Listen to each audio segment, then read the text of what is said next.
Barabara hii ya kilomita 32 kutoka hapa roundabout ya Kimbinyiko mpaka kufika Chamwino Ikulu, ikiwa na barabara 6. Eneo hili la kutoka Kimbinyiko mpaka kufika roundabout maarufu kama ya Shabibi, kutoka hapo kwenda Meliwa, kutoka Meliwa njia panda ya Kisasa mpaka unafika kule Martin Luther. Watu wengi huwa wanakatisha barabara hapo na ajali ni nyingi sana. Kila mara watu huwa wanagongwa.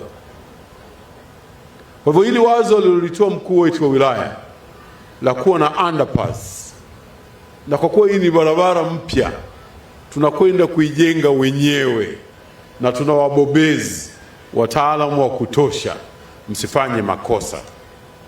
Jengeni kitu chenye kupendeza.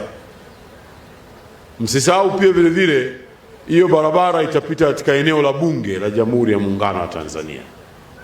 Kwa hivyo ubunifu wenu ni lazima uwe wa uhakika. Kwa hivyo wakati wa kubuni ni lazima myazingatie mambo yanayohusu usalama wa watu. Rasmi nikupe taarifa, sisi wana Dodoma tumeshirikishwa vya kutosha katika maandalizi ya mradi huo wa upanuzi wa barabara ya Morogoro kilomita 32. Tumeshirikishwa katika hatua za mwanzo kabisa za kuwatambua ni nani hasa wanaguswa na mradi huo. Kwa Kigogo wanaitwa people affected with the project au PAPS. Tumeweza kubaini wahanga karibu 847 na tayari jadala lao la fidia limepita kwenye ofisi yangu, tumelikagua. Nimekwenda site kwa upande wa hapa mjini.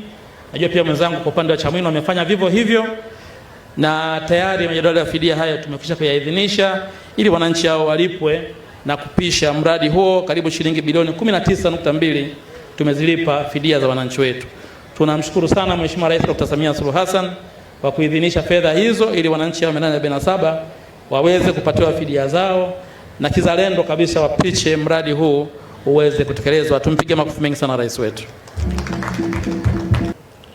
Aidha, Mheshimiwa Waziri, mradi wa upanuzi wa njia 6 wa barabara ya Dodoma kwenda Chamwino ambao ni wa kilomita 32 kama nilivyosema, ni moja kati ya miradi ambayo itaendelea kutekelezwa na serikali kama nilivyoonyesha hapo awali kwa kushirikiana na Benki ya Dunia.